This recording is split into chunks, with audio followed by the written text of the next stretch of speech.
Morning students, I hope you all are well.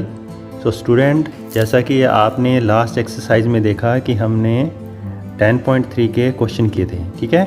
उसमें क्या था कि जो स्क्वायर था और जो रेक्टेंगल था, ठीक है, इनका हमने क्या निकाला था स्टूडेंट, एरिया निकाला था। तो इसके जो आज हम इसका जो पार्ट 2 करेंगे, जिसके अंदर क्वेश्चन नंबर 10 से आगे वाले जो क्वेश्चन है वो करेंगे। और इसमें क्या है कि बेसिकली आपके पास एक फ़िगर दी होगी और इन फिगर्स का क्या करना है, आपने एरिया निकालना है, ठीक है। तो ऐसा जो एरिया है ये प्रैक्टिकली जैसे घर है, हमारा जो मकान बनता है तो उसका जो फ्लोर है या वॉल है वो सभी क्या होती हैं, रेक्टेंगुलर शेप होती हैं या स्क्वायर शेप होती हैं। तो हम उनका एरिया निकालते हैं और उसके हिसाब से जो मिस्त्री होता है वो चार्जेस लेता है, ठीक है, कि कितना एरिया है और उसकी जो मतलब उस हिसाब से वो कॉस्ट बताता है और वो पैसे आपसे ले जाता है मकान जब बनता है हमारा, ठीक है। और प्रैक्टिकली इस चीज़ को हम यूज़ करते हैं। तो आज हम जो क्वेश्चन नंबर 10 है इसको देखेंगे। देखें जैसे कि आपको यहाँ पर एक फ़िगर दिखाई दे रही है और इसके जो डायमेंशंस हैं वो आपको नज़र आ रहे हैं, ठीक है। जैसे कि मैं इस फर्स्ट फिगर की बात करता हूँ कि ये जो जैसे कि लेंथ आपको दिख रही है 1 3 2 2 4, ठीक है। इसी तरह से ये आपको दिखाई दे रही है और 3 4 एंड दिस वन। अब आपको इस तरह से कोई जो है एरिया दिया हुआ है, ठीक है ना, प्रॉपर शेप नहीं दी हुई ऐसे जैसे ये रेक्टेंगल है या स्क्वायर। तो हम क्या करेंगे कि इसके अंदर ऐसे लाइनें लगाकर इसकी जो प्रॉपर शेप है वो बनाएंगे, ठीक है, और फिर उसके हिसाब से एरिया निकालेंगे। अगर रेक्टेंगल बनता है तब आपको पता है कि एरिया होता है लेंथ मल्टीप्लाई ब्रेथ, और अगर स्क्वायर होगा तब एरिया क्या होगा, साइड मल्टीप्लाई साइड, ठीक है। और स्टूडेंट एक बात मैं आपको ध्यान में दिलाना चाहता हूँ कि आपने यूनिट का ध्यान रखना है। जब भी हम कोई लेंथ लेते हैं तो वो क्या होती है स्टूडेंट, सेंटीमीटर में या मीटर में। जब आप पेरीमीटर निकालते हैं, ठीक है, वो भी क्या होता है, सेंटीमीटर, मीटर या और भी यूनिट हो सकती है। लेकिन जब आप एरिया निकालते हैं स्टूडेंट तो वहाँ पर आपकी जो यूनिट है वो सेंटीमीटर स्क्वायर होगी और मीटर स्क्वायर होगी। बच्चे ज़्यादातर ये गलती करते हैं, वो जो यूनिट होती है लास्ट में जैसे कि 12 सेंटीमीटर स्क्वायर, उसकी जगह 12 सेंटीमीटर लिख देते हैं, ठीक है। तो यूनिट का ध्यान रखना है कि एरिया में हमेशा स्क्वायर लगता है ऊपर। तो चलो चलते हैं क्वेश्चन की तरफ। तो आप डिस्प्ले पर देख सकते हैं कि हमारे पास फिगर थी।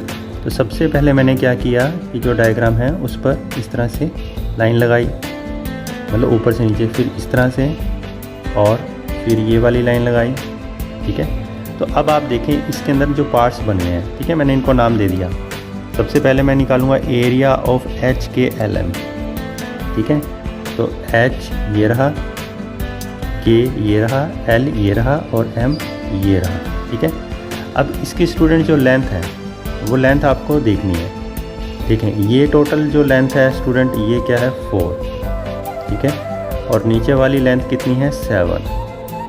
तो 7 में से 4 गए, कितने हुआ 3, यानी कि ये जो लेंथ है स्टूडेंट ये कितनी आ जाएगी 3, ठीक है ना। आपने डायग्राम को देखना है, एक लाइन 7 है और ये लाइन 4 है, तो ये लाइन कितनी बची स्टूडेंट 3, ठीक है। 7 में से 4 कट हो गया तो 3 बच गया। अब बात आती है इसकी जो है ब्रेड्थ की। अब ये देखें स्टूडेंट, ये आपको दी हुई है 3, ठीक है, ये कितनी दी हुई है 3, और ये हमें पता चल चुका है कि ये कितनी थी 7 - 4 3। तो एरिया कितना होगा, लेंथ इंटू ब्रेथ, ठीक है। वैसे तो स्क्वायर बन गया तो 3 × 3 9 सेंटीमीटर स्क्वायर। इसके बाद हम निकालेंगे आई जे जी एच।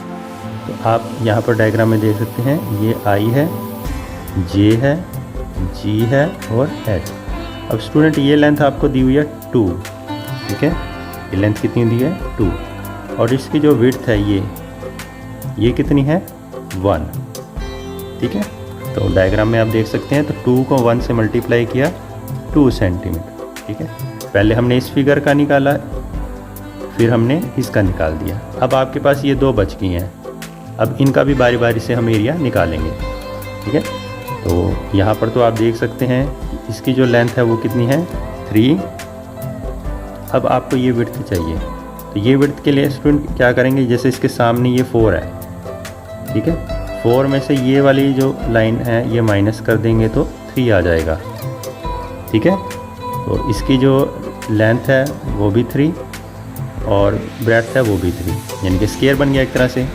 3 को 3 से मल्टीप्लाई किया 9 सेंटीमीटर की। इसको आपने क्या करना है कि पेज के ऊपर ड्रॉ करना है। ड्रॉ करने के बाद ही आप इस क्वेश्चन को करेंगे तो बहुत ही अच्छा लगेगा आपको करने में और मज़ा भी आएगा। लास्ट में हम अब निकालेंगे A, B, C, D का एरिया, ठीक है। अब स्टूडेंट ये तो 2 है, ठीक है, और ये कितनी है 4, तो 2 को 4 से मल्टीप्लाई किया 8 सेंटीमीटर्स की, ठीक है। तो पहली 9 थी, सेकंड 2, फिर 9, फिर 8। तो हमारे पास देखें स्टूडेंट 4 फिगर थी, या कह सकते हैं कि 4 पार्ट्स थे। पहले हमने इसका निकाला एरिया, फिर सेकंड नंबर पे ये, थर्ड पे ये और फोर्थ पे ये, ठीक है। जैसे कोई मकान है, मकान में इस तरह से जो पोर्शन है, ठीक है, तो वो है, तो हम उसका भी एरिया इसी तरह से निकाल सकते हैं। अब इन सभी को हमने प्लस कर देना है, 9 और 2 11, 9 20 और 8 28। इस तरह से हमने स्टूडेंट इस फिगर का क्या किया, एरिया निकाल दिया, ठीक है। तो इसी तरह से जो आगे फिगर्स नज़र आती हैं, कोई भी फिगर स्टूडेंट आती है नज़र, तो जस्ट आपने उसके पार्ट्स बनाने हैं। कोई स्क्वायर के अंदर बनेगा, कोई रेक्टेंगल के अंदर बनेगा, ठीक है, तो आप उनका भी एरिया निकाल सकते हैं, ठीक है। तो इसकी कोशिश करनी है आपने और मज़ा आएगा आपको करने में। तो बाकी पार्ट्स भी हैं, जैसे कि 10th का B पार्ट और 11 12, तो वो मैं आपके लिए छोड़ रहा हूँ कि आप उसको करें, ठीक है, प्रैक्टिकली करेंगे। आप अपने घर का भी कर सकते हैं, ठीक है स्टूडेंट।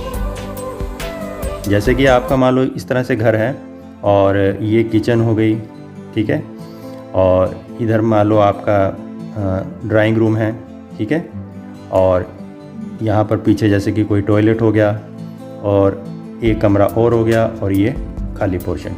तो यहाँ पर जैसे कि आपका जो घर है इसके 5 पार्ट्स बन गए हैं, 1 2 3 4 5।